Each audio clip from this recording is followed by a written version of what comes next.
The Republicans may have been defeated in Dublin, but the violence now spread across the country. The heartland of Republican defiance was Munster, in particular the counties of Cork, Limerick, Kerry and Waterford.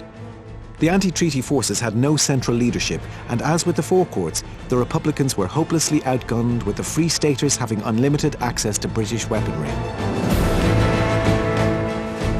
The war degenerated into sporadic skirmishes in the countryside and house-to-house fighting in the cities.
And while all of this was going on, the British were packing up and moving out. The Irish National Army had taken possession of Beggars Bush Barracks, Dublin, at the beginning of the year, signalling the start of the British departure.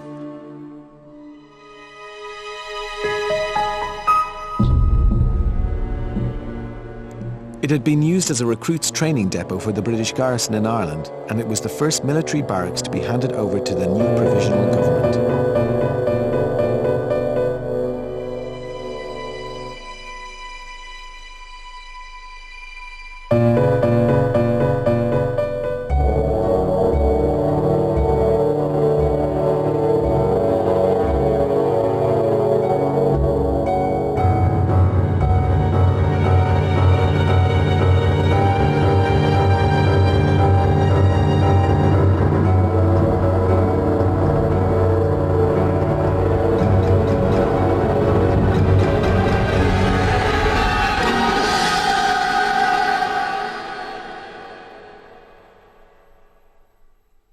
It remained in use as a barracks for a while afterwards, and was where one of the treaty negotiators, the English author Erskine Childers, had been executed. He'd decided to join De Valera after the vote in the Dáil, and was shot by a Free State firing squad for having possession of a handgun.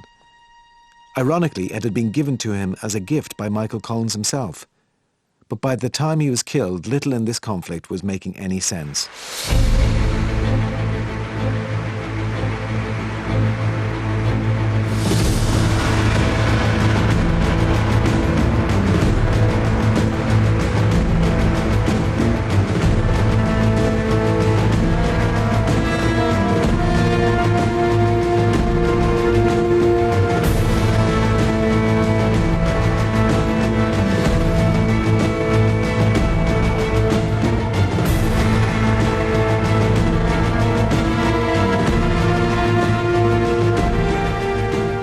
On August 17th, the big prize, the seat of British rule for 700 years, Dublin Castle, was formally handed over to the Free State forces.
Even as their dreams were being answered by the sight of hundreds of British soldiers waving goodbye forever, the war continued between the men who had taken up arms together in 1916 and during the War of Independence.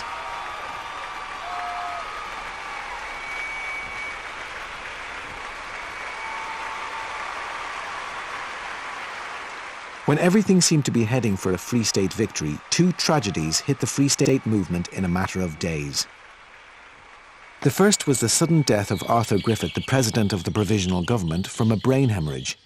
The man who had begun Sinn Féin as a party dedicated to establishing a republic by non-violent means had had to change his opinions over the years, but this level-headed politician had been a guiding hand to his party and to his country through its most turbulent period.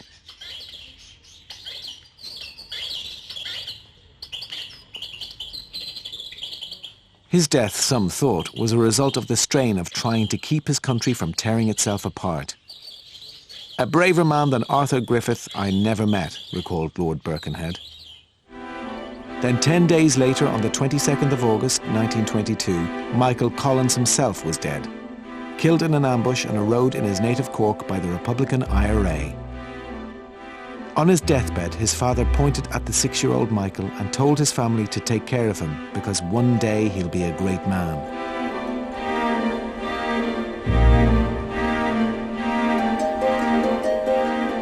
He had somehow avoided execution after the Easter Rising by casually removing himself from the most wanted prisoners group and wandering over to join those deemed less of a threat. He had introduced the concept of the guerrilla war to Ireland, attacking the British troops and later his Republican enemies with maximum effect and minimum losses to his own side. He had been a politician, winning Cork South in 1919, refusing to take up a seat and joining instead the First Dáil. He had broken his president, Eamon de Valera, out of Lincoln Jail in that same year.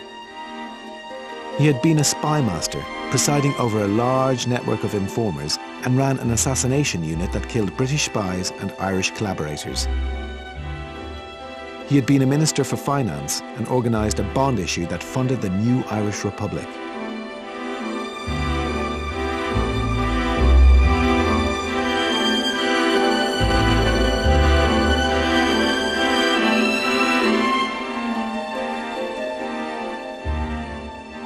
He had negotiated the Anglo-Irish Treaty.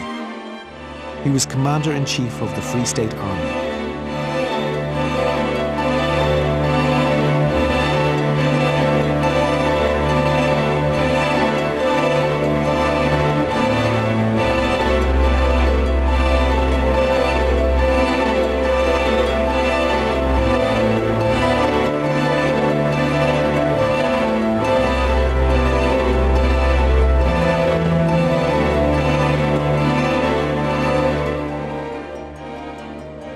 When he died, he was 32 years old.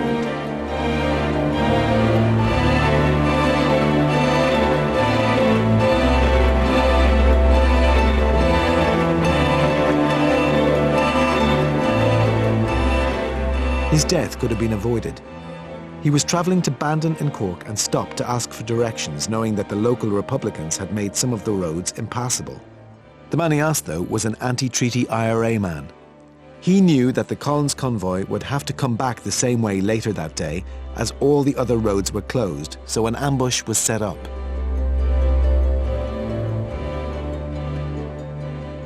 When the shots rang out, Collins refused to take shelter in his armoured car, nor to speed to safety in the car he was already in.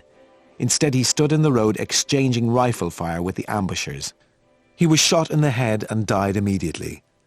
There were no other casualties in the action. His body was loaded into his car and driven back to Cork and finally shipped to Dublin, where it lay in state for 3 days in the City Hall. Tens of thousands of people paid the respects.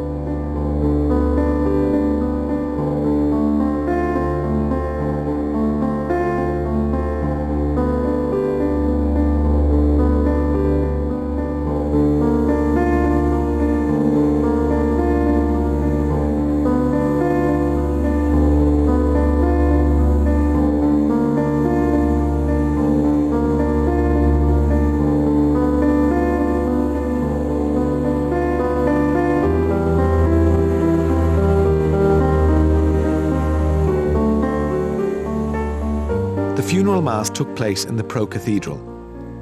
The funeral was attended by more than 500,000 people, nearly a fifth of Ireland's entire population.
The Free State forces were shaken by the deaths of Griffith and Collins.